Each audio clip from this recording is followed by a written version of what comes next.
Good afternoon, everybody. It's great to have you here with me today. Today, I want to start a theme, since this is Thanksgiving week, a theme on thankfulness. And Romans chapter 1, you can't go anywhere better in the Bible to learn about the power of thankfulness and unthankfulness than Romans chapter 1. Let me read a little 3 verses out of this, and I'm going to talk to you about it. Romans chapter 1, verse 20 through 23. This is in the Passion Translation.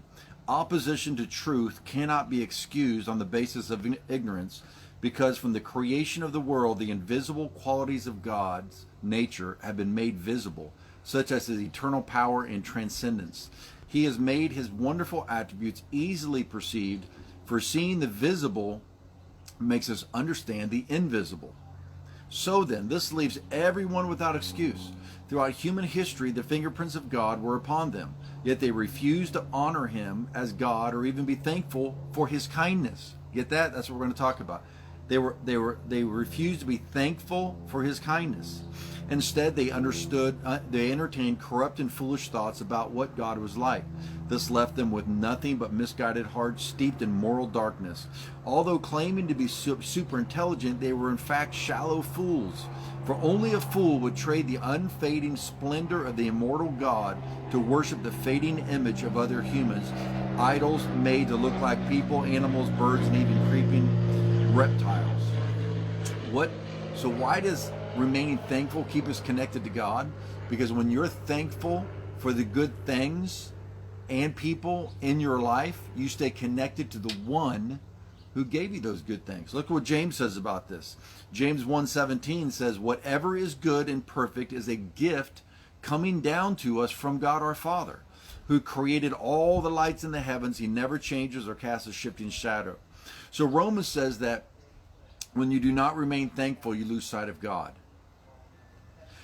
Then the only thing you can see is creation itself and yourself.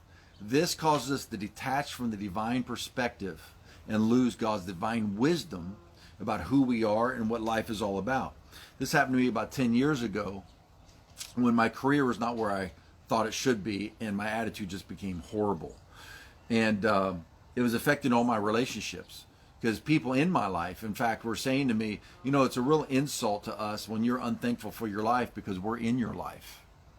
Ooh, that was a wake-up call. And then my wife said to me one day, she said, either make a change or you change, because we can't live like this anymore. And she was right. And so I went on a 2-day retreat and I sought God on the matter. And the Lord spoke a phrase to me during that retreat that changed my life forever. He said, let's begin with thankfulness and go from there. I'm telling you, you see, when you aren't thankful to God, it's kind of like a ski lift that's taking you up higher and higher and higher up to the mountain peak where you can see everything clearly. And when you aren't thankful, you literally, it's like unhooking your seat from that chair lift, and you just plummet down to the bottom.